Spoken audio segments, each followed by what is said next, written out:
Welcome to the deep dive. Today we're heading to, well, one of the world's absolute favorites, Paris. Ah, Paris. Yeah. You see the pictures, the Eiffel Tower, the Seine, the Louvre, Huh? all iconic. But what if there's more? Like a whole layer underneath. There definitely is. These unwritten rules, sort of subtle cultural beats that could really shift your trip from just seeing Paris to, oh, really feeling it, living it a bit. That's a great way to put it.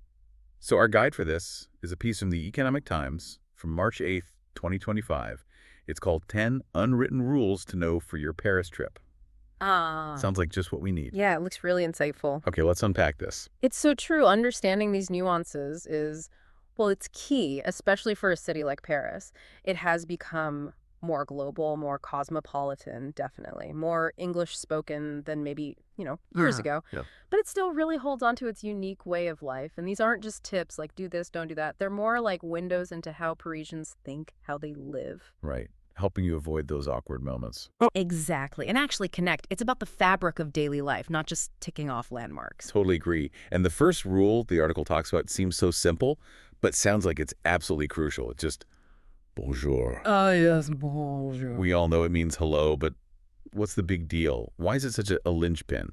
Well, think of it like the social opening. The handshake before you say anything else. It's essential, the article says, when you walk into cafes, shops, restaurants, even lifts. Even elevators, wow. Yeah. And au revoir when you leave. It's like acknowledging the shared space, acknowledging the other person. Skipping it is, well, it's almost like walking into someone's house without saying hello. It feels off culturally. Okay, that makes sense. Mm-hmm. And I found this bit really interesting, how you ask for help.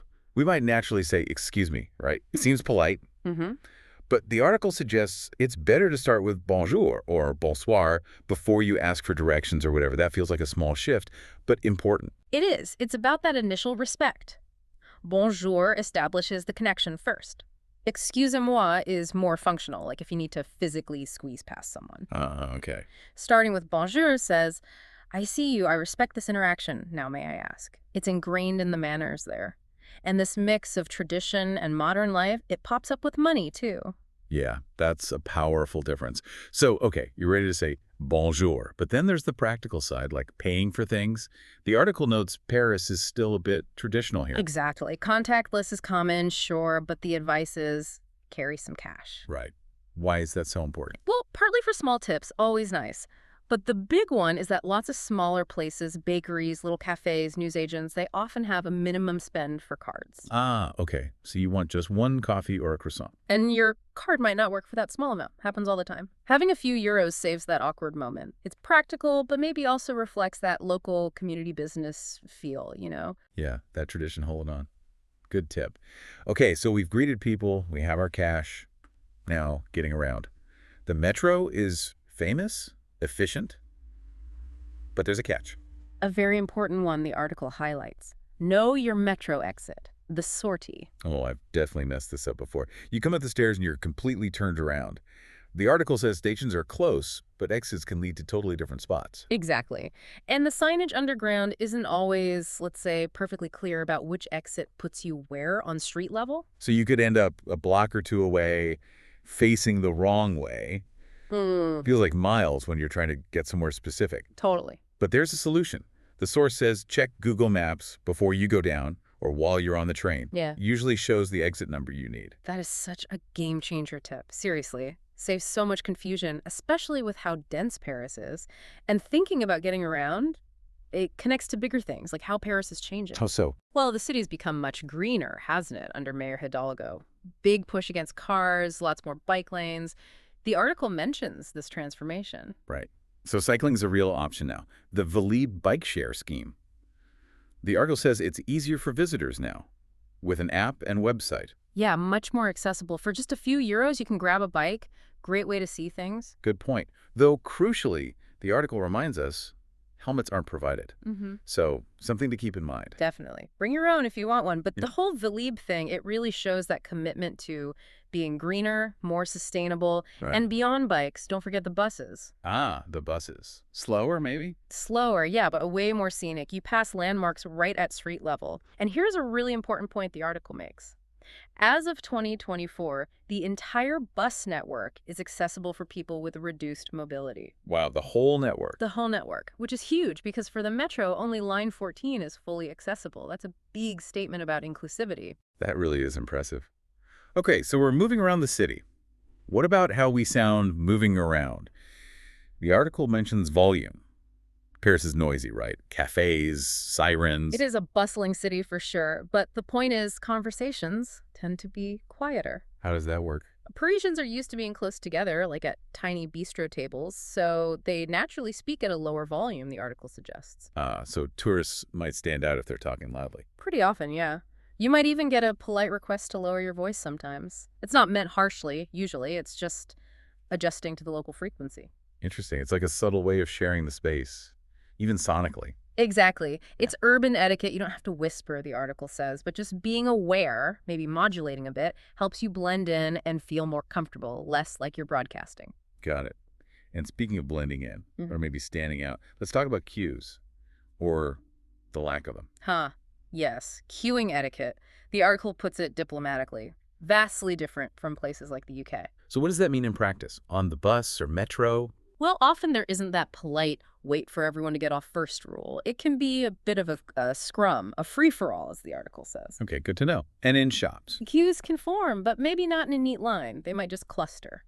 Navigating it takes a bit of assertiveness, not aggressive, but you need to make your presence known, indicate you're next. So it's not necessarily rude, just different. Precisely. It's a different cultural script for public space. Less about orderly lines, maybe more about direct interaction and reading the situation. The advice: watch the locals, see how they do it. Observe and adapt. Makes sense. It really highlights how ingrained our own expectations are, doesn't it? Absolutely. And nowhere are cultural scripts more obvious than around food in Paris. Ah, yes, food.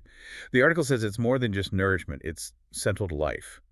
Like a religion, almost. Totally. There's a real rhythm to it. Small breakfast, then a proper leisurely lunch, maybe goûter, the afternoon snack for kids, then apéro, pre-dinner drinks for adults. Dinner itself isn't usually until 8 p.m. or so. And that rhythm matters. The article points out a big no-no. Eating on the go, like walking down the street munching a sandwich or eating on the metro. Yeah, that's generally frowned upon. It disrupts the whole ritual, the idea of sitting down, taking time, appreciating the food, and maybe the company. So the advice is to embrace that pace. Enjoy a long, sunny bistro lunch. Definitely. It's part of the experience. Savor it. Don't just refuel while rushing. It ties into that broader Parisian value the article mentions: respect for aesthetics. Aesthetics. How does that connect? Well, food is part of the aesthetic. The presentation matters. But it goes wider. Parisian design often prioritizes beauty even over pure practicality. The article gives the example of not being allowed to hang laundry on balconies. Oh, right, to keep the buildings looking nice? Exactly. It's about preserving the city's overall look, that shared visual harmony. It's like everyone has a small part in maintaining the beauty of the city. Like being unwitting curators, as you said before. Does this extend to how people dress, too? It does, generally. The article mentions a preference for simple, tasteful style. Not necessarily fancy, but considered. Understated elegance. So things like maybe very bulky backpacks or obvious tourist gear might stand out more. They might. Again, it's not a strict rule, and the article rightly says if you don't care about blending in, that's fine. But if you do, maybe aim for neat, simple, practical, but not overly utilitarian. Okay. It's about respecting that overall sense of style the city has. Exactly. It's all woven together: the food, the architecture, the fashion. It's fascinating how deep it runs. It really is. Which brings us to the last unwritten rule. And it feels like it ties everything together. Embrace the leisure.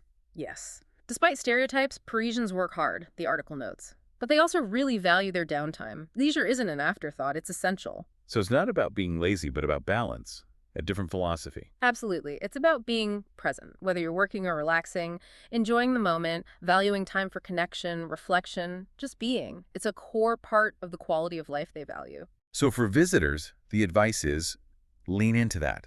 Don't overschedule. Pretty much. Yeah. Live in the moment while you're there. And here's a great point from the article. Yes, book popular restaurants if you must. Right, the trendy spots. But some of the best Parisian experiences are spontaneous.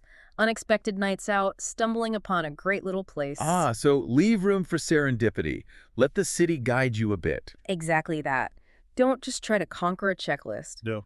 Wander, explore, let Paris surprise you. That's often where the real magic happens. That's beautiful advice. So, wrapping it all up, Paris is this amazing mix, isn't it? History, modernity, but with this really strong, unique cultural identity. And these unwritten rules we've talked about, Yeah. they're the key to unlocking that deeper layer, going beyond just sightseeing, understanding the bonjour, the meal rhythms, the queuing dance, even the volume. Yeah. It all helps you engage more authentically. Turns a trip into something more immersive. Exactly. These insights are tools, really. Tools for you, the listener, to connect with the real Paris. So what does this all mean? Well, it means these rules aren't obstacles, are they? They're more like invitations. Invitations to connect deeper, feel less like you're just looking through glass, and more like you're part of the city's rhythm. Well said. It's what makes Paris, Paris. So maybe a final thought for everyone listening. In a world where, let's be honest, so many places are starting to feel a bit the same, what can we learn from a city like Paris? A city that holds on to its unique character so strongly, even while being this major global hub. Something to think about, maybe, long after you've imagined walking